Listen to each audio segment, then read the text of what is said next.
Okay, I think the stream's gone live again. Let me know if there's any further problems and if the overlay is still blocking your view of the game. You haven't missed much. We're still on 2 minutes. Sorry, I just need to set everything up again. Okay, there we go. Haven't missed much. Still on 2 minutes. As I was saying, Zaltor in the blue towards the bottom of the map with Goths, Peganator in the red towards the top of the map with Persians on Continental, which was the map given to us by Blind Random, and these were completely random civilizations. As I was about to say, I think the Peganator has been given a much better civilization on a mixed land water map like this. Persians starting with more wood, being able to get a nice fishing economy up, better, faster town centre work rates. I think dock work rates as well. And on Continental, you can get some pretty safe fishing for a minute or two longer than you would on a fast Grush map, other than like something like Team Islands or Rooster. Normally, if one of your opponents docks in one of the corners, then it takes quite a long time for galleys to reach your fishing, so you can almost get a sort of slightly fast castle even whilst the opponent is coming to your fish, because you can usually add an extra fishing ship or two and be safe in the knowledge that they won't be harassed straight away. Peganator has just docked, but as I'm on his point of view, I can't see where he's gone to put that. Wow, I'm not a fan of this dock position. Only one shorefish in sight, nothing else. Continental, really, unless you want to be extremely aggressive towards the middle water, then you almost invariably find the best fish at the corner, as you can see if we look at the minimap. He's really not going to get much use out of this dock. Slow shorefish aren't going to help him with his aging up too much. He's gone for this villager as well without loom, and it's looking touch and go, but it should be fine as long as he jumps straight into the town centre. The villager will take one hit and now need to get in, but it's been blocked. That was very close. The ball almost drew into range to make that last hit. Slightly sloppy ball lure going on there, but nothing too problematic. Similar sort of thing going on with Zaltor as well. His ball lure not quite getting the villager into the town centre quickly enough and taking some unnecessary damage, but it doesn't lose a villager either. However, even at this stage, Zaltor is 2 villagers behind the Peganator, so it looks like he had a bit of idle time. Maybe not 2, maybe 1.5, since he's just ticked over to 17.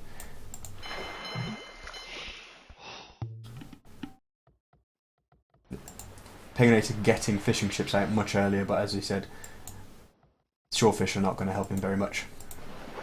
Obviously, them being extremely slow together with fishing ships. Looks like Zaltor is going for a dock himself in a much better spot. There's a lot of deep fish within just a few tiles of the dock here, so that will be much better for him, although his dock is coming up very late. Normally you'd want to see a dock quite a bit earlier than this if you're going to use it to help you get up to the feudal age. I think Peganator potentially will just try and go with some galleys in the feudal age to scout out Zaltor's fishing, because he knows that he's done a bad dock, and he's probably going to suspect that his opponent has done a somewhat better dock, which is indeed the case. And he'll probably rush out with some galleys to try and deny the fishing of Zaltor, especially once he realises that Zaltor's not been that quick up to feudal. But to be honest, there's Peganator, even though he has clicked up now. With that sort of terrible dock that he did, he was never going to get a really fast uptime, and he's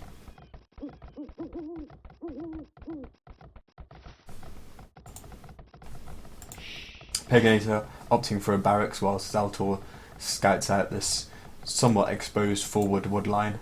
If Peganator doesn't walk forward of that, then that's going to be very vulnerable to archers or towers or something in the feudal age, if that's what Zaltor opts for. Zaltor did pick up some sheep from this side of the map. I'm not sure if they were extra ones, as they very often are on this type of map, or whether they were actually some of Peganators, but on the way back they were intercepted by Peganator's own scout. So looks like Zaltor's only going to get one of those. Scout sheep changing hands every few seconds. So Peganator has reached the feudal age. Let's see if he's producing galleys at this point. Not so far. Hasn't actually gone on to gold, and his economy isn't really set up for any kind of galley aggression, so it looks like he's going to opt for the scout outrush. He's getting some good information that Zaltor hasn't walled the front of his base in yet. You can see that Zaltor's trying to do that, but Zaltor's lost his scout whilst Peganator hasn't taken any HP damage, although he needs to be careful not to run into the town centre. So really he could just try and harass that villager, stop it from building the wall. He'll probably wait for his second or third scout to come in before he does that though. Doesn't look like Zaltor's going to be able to close this off before at least a couple of scouts get in around this left hand side. Hopefully Peganator runs around the shoreline rather than straying close to the town centre, but he needs to act in the next sort of 20 or 30 seconds and not mass his scouts too much. But yeah, he's going in with 3, and Zaltor's woodline, you would presume, is about to be experiencing some danger.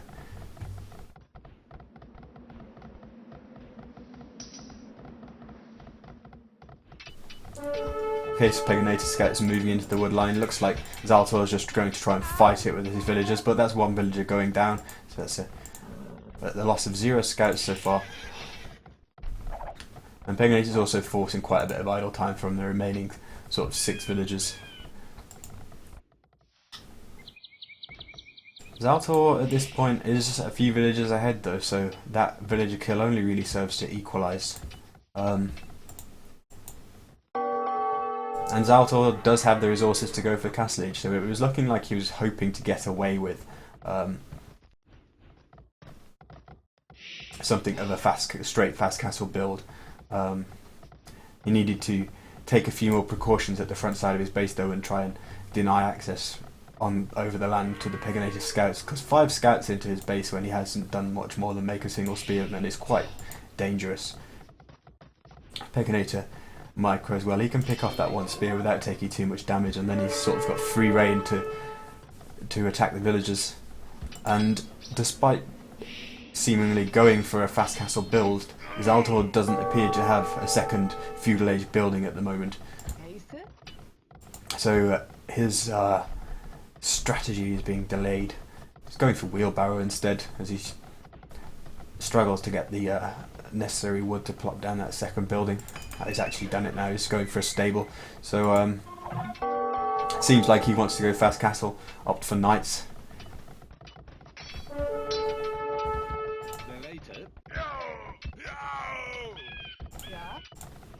Peganator picking off some spearmen, but at the cost of some of his scouts, and taking some more hits. And now with those scouts trapped in and a spearman still there, it seems like Peganator shouldn't really be able to do too much more with those. He's trying to get in with 2 more, but I doubt he'll be successful if Zaltor's on his guard. Let's see how Peganator's base is shaping up. Seems like he's laying down a lot of farms. Obviously you want to get to the castle age anytime soon whilst you're making scouts. It's very much necessary, and he hasn't had any good fishing for the entirety of this game. It would have been nice to have seen him try and maybe scout with a fishing ship, find out Zaltor's dock, so see if he knows that Zaltor's getting this free fishing on the very good fishing spot that he has. Seems like Zaltor is under the impression that he'd actually clicked up to Castle Age, but he hadn't, so he's only just on his way at about 20 or 25%, and Peganator actually opting for the transport ship to get rid of those scouts around the wall. That's a nice move. I think he's deduced by this point that his opponent was going to go for the fast castle option, and having gone scouts himself, he would like to get in and do some damage before that Castle Age kicks in for Zaltor. Zaltor's only got one spearman left by the looks of it, so 3 more scouts dropping in to Zaltor's base, in addition to the 2 that Peganator already has on this side. Could be quite deadly, and in fact if he sort of like lures this spear away on the left, brings in the scouts on the right, he should be able to pick up 1, 2, maybe with 3 extra villagers, especially downhill hits coming in, and that village is going down very, very quickly. If he micros the spearman, that won't last long either, and he should be able to pick up the rest of the villagers. Yep. Spearman going down, and those 2 scouts should be able to get the other 2 villagers. So, very nice reward for that transport ship. Obviously it's a reasonable investment of 150 wood, but Peganator's picked up 2 or 3 villagers extra as a result of it. I'm not sure if he got another one over here. Yep. Indeed, Peganator's fishing that bad, it's getting harassed by Zaltor's own scout on the land. So it seems like Zaltor made a second scout, since he definitely lost his initial scout. Made another one just to try and get some information of what Peganator was doing, maybe whether this was closed off and would impede his knights that he's going for, but Peganator hasn't closed it off yet. And Zaltor's going straight in with a +2 and bloodline knights already. That's one extremely strong knight, but you'd expect him, you'd hope that he's going to add some more numbers soon. Peganator trying to pick up more villager kills here. I'm not sure if he's going to be able to, just as the knights of Zaltor move in. But nice quick wall to get that town centre up safely. Those villagers won't be harassed, although that one is on low HP and could be picked off. Unable to look in 2 places at once. I'm not sure if Peganator managed to pick up 1 last kill with his remaining scouts, but he's also transported villagers over. We'll keep an eye on those as Zaltor probes around the base of Peganator and tries to get in on the left hand side this time. Peganator responding with his own knights, but doesn't have as good upgrades, only +1, although he does have bloodlines as well. 2 knights going to get into the woodline. 1 villager might go down, indeed it has. Maybe another one. But Peganator has pulled well ahead on the villager count now. Don't know if that's... No, it's not down to idle fishing ships, which sometimes... Oh, it may be down to idle fishing ships, because they sometimes bug out and count as villagers on the dashboard. Nonetheless, with 2 town centres up and a healthy villager lead, Peganator should be able to get his eco going much better than Zaltor, especially with him being the Persians and having the faster town centre work rate. This is a lot of gold mining villagers. I know he wants to go knights, but even that many gold mining villagers is enough for more than 2 stables.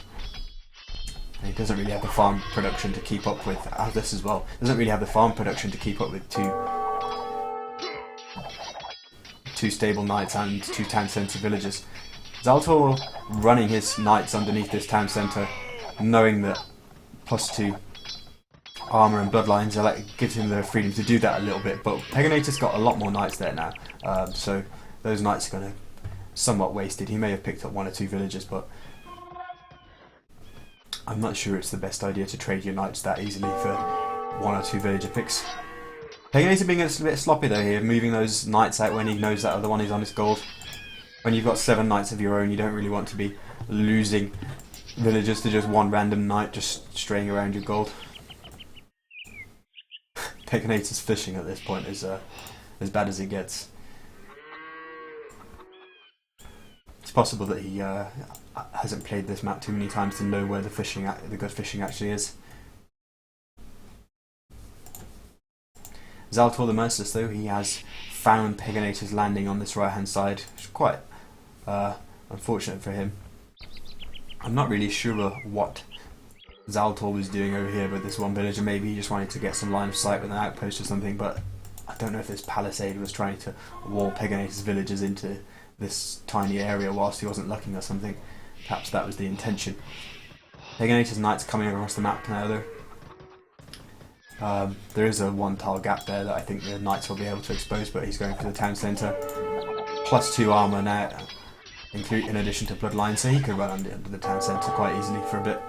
Try and pick up a villager kill. This wall, it's puzzling me. Don't really know what the intention is. I mean, it stops Peganator landing some villagers over here if he closes it off, but it doesn't really matter when you can just go around the side. Unfortunately though, Peganator not really making the most of these villagers that he snuck over here. He was never really going to get away with that lumber camp. That's a really cheeky lumber camp. Not really, well, not when Zaltor knew he was there. Looks like Peganator going to take down a stable for a stable of Zaltor, sorry, in an attempt to force an entry. That's quite nice. Always nice to destroy your opponent's production facilities, but at the moment he's forcing 5 villagers to repair, so that's actually quite effective. You're draining the opponent's resources and making 5 villagers idle at one time. None of them collecting resources. And Peganator is now in. He could even step back just a little bit to try and take the hill advantage against those knights, but he's going to go in and pick up a couple of villager kills. If he takes his knights almost off stand ground by the looks of it, a little bit of mismanagement there. But I can definitely hear a couple of villagers going down, even if it's hard to see in amongst the chaos. Peganator actually coming in with a good amount of knights now, 4 more in reinforcement, so he's going to have about 10 or 12 in the opponent's space. Zaltor needs to be careful at this point because 12 knights can do with +2 and bloodlines can do a lot of damage then if you don't pull villagers into the town centres quickly. See how many town centres Peganator is on. 1, 2. Yeah, I still only see the 2, but he's managing to stay ahead in villager production, principally because of the kills he's picking up on the opposite side of the map, as well as the fact that the Persian town centres work slightly faster, gives him a little bit of a boost. Doesn't want to linger under these town centres too much when the villagers are garrisoned. He could try and pick up some extra kills around the edges here. But looks like he's just going to lure these knights over to the right hand side. I thought he was going to turn and take the hill bonus, but it's not quite worked out for him very well, and those knights on patrol behind the rest of his own knights not really working too well. He's kind of squandering the slight numbers advantage and the potential hill advantage he could have got then by making it so that his knights could only fight sort of 2v2 there, and now then really manoeuvring quite badly, taking 3 hits from Zaltor's knights for nothing. Peganator really needs to fix that patrol, well, really needed to 10 or 15 seconds ago in order to avoid losing those knights for nothing. In fact, none of those knights seem to be fighting back. That was I don't know if he just took his eye off the ball there, but that was really bad to lose all those knights to a similar number of knights with doing almost no damage. I mean, look at these knights. A couple of them are unscathed, the rest of them are at half hit points, and none of them died, and that was pretty much a fair fight up until that point. Zaltor trying to drop some knights off of his own and get some revenge on the right hand side, but Peganator has foreseen this and stonewalled it off, so those knights will do nothing. Meanwhile, Peganator moves in on the left with more of his own, still wants to take down that stable. Or it may actually even be a rebuilt stable from when it initially went down, but Zaltor has enough knights of his own there to force Peganator to retreat. Just heard a monastery being built for the Peganator. He's got a couple of, well, 1, 2, at least 2 relics on his side of the map, so he can, and they're very close to that monastery, so he can pick up 2 relics very, very quickly. Monks, obviously, a good choice to defend against the few knights that Zaltor may be trying to raid with. I don't think he's seen a transport up until this point, but now it's going to be obvious to him. Zaltor's actually going to drop those knights off in the worst spot possible. And they get straight back onto the transport. You can hardly blame him. That was quite a quick reaction, but now he's going to see the transport of Peganator being filled up. Except, I wonder if he chases down Peganator's transport and tries to intercept that with his own knights. This is quite interesting. It's a little bit of a standoff, like who's going to drop their knights off first, who's going to be the proactive person and who's going to be the reactive person. Is Zaltor dropping those knights off? Oh, Zaltor going for the quick wall, but he's not going to get it if Peganator spots it. But even as all that's going on the right, Zaltor comes in with 10 or 15 knights of his own over here. Peganator has the numbers there, roughly the similar numbers there to deal with it, but he's not paying attention. He sent them to the wrong place. And Zaltor's Knights picking up a couple of villager kills. However, Peganator is on their way to the Imperial Age with 10 more villagers. It's quite a low number of villagers, especially if he wants to go into Cavalier and eventually Paladin in the Imperial Age, and he's losing quite a number now as well. Quite a lot going to go down on here, but yeah, in fact the villager number, the 10 villager difference has just been erased. Fire ship for Zaltor taking down Peganator's transport. And Zaltor's Knights continue to run riot at Peganator's base. There are 2 more on the left hand side, which don't think they did too much.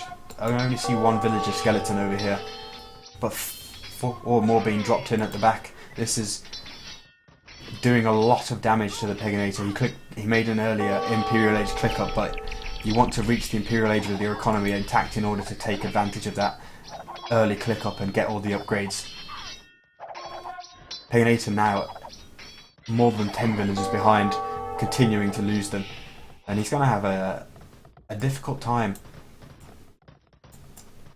making anything of his earlier Imperial Age time with such a small economy, which has been idle for most of the time that he's been advancing to the Imperial Age. He's got idle villages everywhere as well that need fixing. Nonetheless, he's reached the Imperial Age with, well, more or less enough resources to get Cavalier as soon as he collects a tiny bit more gold. Only now adding a third town centre, which isn't really ideal as Persians not taking advantage of the town centre bonus by having multiple town centres from an earlier time. You can see on the right hand side that Zaltor is upgrading pikemen, and he's actually throwing down more barracks, so because he expects that Peganator will stick with knights and try and tech into cavaliers for now, so he's opting for the hard counter. But he doesn't have that pikeman army in place, and Peganator can really do quite a lot of damage with these knights, and which are halfway to being cavaliers if he acts quickly, but the window will close. Goths are obviously going to be able to produce lots of pikemen very quickly, and with at least 4 barracks down, pikes are going to be popping out 4 at a time. So Peganator needs to act quite quickly within the next minute or 2 if he wants to raid with those knights, but it looks like he will just opt to go back. Perhaps just waiting for the Cavalier upgrade, but it seems he's retreating fully. You would suggest though that Peganator is going to have to add something else, perhaps hand cannoneers if he can afford it in terms of gold income, because going pure Cavalier against Goths is rarely going to be successful when they can just produce so many halberdiers so quickly. Just wondering if Peganator is aware of this goal on the left hand side, but he's not. Looks like he did manage to get in those 2 relics. Having 2 relics garrisoned at this from a fairly early stage is obviously very helpful. Deciding to fight versus these pikemen with his cavaliers whilst they were attacking downhill, that's not terrible, because the pikemen probably won't actually kill any of the cavaliers, and the monk can heal the cavaliers back up after that. But what it does do is stop Zaltor from reaching a critical mass of halberdiers where he could, or pikemen and eventually halberdiers, where he could start taking down cavaliers, whilst Zaltor is sending pikemen 4 at a time into those cavaliers. He's not really actually killing any of them. 2 or 3 monks behind, and it would almost negate the damage. And Peganator going for a fairly ambitious castle here. It's going to be a really good castle if he manages to get it up. It's going to deny a town centre that's taking this fair medium-sized gold pile here 4 barracks. Looks like Peganator wanted to try and quick wall over that, but his own cavaliers were blocking one of the wall tiles. As I said, adding hand cannoneers deal with this threat from the pikemen, and if he manages to get a decent number of hand cannoneers together with a decent number of cavaliers, it's going to be very difficult for Zaltor to stop that without a huge massive army, because that combined arms is really very, very powerful. And hand cannoneers obviously get a huge attack bonus against the Goth infantry. Zaltor still has a knight over here. I mean, I looked a little while ago when there was a scout there. I'm not sure how he snuck that knight over. Don't see any more transport ships on the minimap, so that's quite a nice little sneak with Peganator's not paying attention. He might be able to pick up quite a few more vills. He's tucked the vills off this stone. If he sent it there, he could even get five more vills if Peganator doesn't spot it. Peganator trying to creep around the left side of this forest in the middle as well with more production facilities, but Zaltor was anticipating that, putting up an outpost there, trying to harass that with his scouts. In the meantime, big fight in the middle as Peganator's cavaliers move in against quite a large number of pikemen, but still the cavaliers are winning that fight quite easily. Not many cavaliers being lost in return for almost all of the pikemen of Zaltor, and it looks like Zaltor had been massing up those pikemen for quite a long time, sort of hoping that was going to be sort of acing the hole. He was going to walk out with a large number of pikemen and finally whittle down this ball of cavalier that Peganator's been threatening him with for the last 5 minutes or so. But really, he didn't kill many cavaliers at all, and now things looking very precarious for Zaltor. He's losing his production facilities at the front. Even as pikemen are produced from there, they're shot down by hand cannoneers. And this combined arms army, as I said, is going to be very difficult for Zaltor to stop. He needs to have some more barracks at the back, and he needs perfusion so he can begin to spam infantry and get them out very, very quickly, because without a very large mass, he's not going to be able to threaten these cavaliers too much. Ideally, he needs a combined army of halberdiers and Huskarls to get close to the hand cannoneers if he can, and just use that attack bonus to take them down quickly with their low HP. But really, this is a very scary looking army at this stage of the game for Zaltor. There's not a lot he can do as a Goth. He hasn't teched into anything other than infantry, so there's not really much option for him to switch to something different whilst Peganator's literally battering down the front of his base. His only hope is to get a large enough mass of infantry, and I don't think he's going to be able to do that. Peganator's army, both larger and more powerful unit per unit. And Peganator claiming this gold as well, which is always nice. Stealing your opponent's resources. It looks like Zaltor is going to opt for something archery based though, researching padded archer armour. I only see one archery range coming up though, so I don't think he's going to be making any large amount of perhaps either skirmishers or hand cannoneers. I'm not sure which one he's intending to go for. Obviously skirmishers won't do much against the cavalier, but if he manages to micro a few onto the hand cannoneers, that might work. Provided he protects the skirmish as well with the halbs.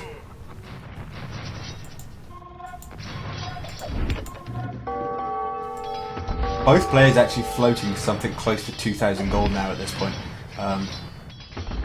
Obviously for Zaltor, with Peganator running riot all over the front of his base, his problem has been maintaining enough working farms to spend that gold with. Peganator though, his economy is, after that raiding that came in while he was transitioning to him, it's been untouched for quite a long time.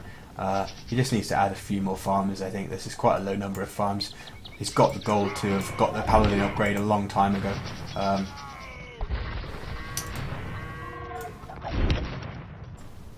But this is interesting. Zaltor's last throw of the dice, one has to suspect. I can't believe it's taken me this long to notice those blue dots over there. But Zaltor did manage to do a landing and is getting some Huskarls into Peganator's base. He really needs to hope that he's able to pick up quite a lot of villager kills with that at this moment though, because otherwise it's really delaying the inevitable. Those are Castle Age Huskarls, which pretty much go down like paper to cavaliers with +4/+4. And Peganator has 2 stables there, so really he only needs to produce about 4 cavaliers and he can mop up all of that. At this stage it looks like Peganator does have the game in the bag. This army continuing to grow in size, and Zaltor looking increasingly like he has absolutely no reply to it. Which is the reason why I described it as this landing as his last throw of the dice. But the more resources that Zaltor invests into spamming Huskars from this barracks, the fewer resources he's going to have to defend his own base. And really, if he does continue to do that to very little effect, considering Peganator's Cavaliers are wiping out those Huskars quite quickly, that will probably end up with him signing his own death warrant as this ball of death really continues to roll over his base, and that is the GG, end of game 1, Peganator taking it. He remained on the offensive for most of that game, early scouts into knights. Zaltor did manage to apply some very effective knight raiding of his own, especially as Peganator's on the way to Imperial Age, and it looked like that sort of might tip the game in Zaltor's favour a little bit if Zaltor was able to create some breathing room for himself, but Peganator went on the offensive again quite quickly, even with a low villager count, and managed to pin Zaltor into his base, took this hill with a castle, which was quite important, and Zaltor never really managed to mass up enough army to actually kill any of Peganator's knights. He was damaging them, but not killing them. Obviously, with just a few pikemen at a time, they attack very slowly. It doesn't really allow you to actually kill off knights, and you know, if you've still got that many knights and they're all still doing 10, 12 elf damage, then you can size down pikemen quite quickly. Peganator with more kills, as you might expect towards the late game. He had a much more powerful army. Resources gathered roughly similar, although Peganator with much more gold, Zaltor with more wood.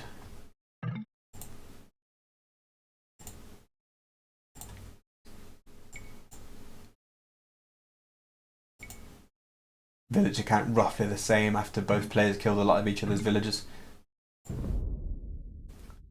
But Peganator had a villager lead in the earlier mid-game of about 10, and I think that was what helped him get into the position to push forward and win the game. Okay, I'll back out so I can let them get into game 2.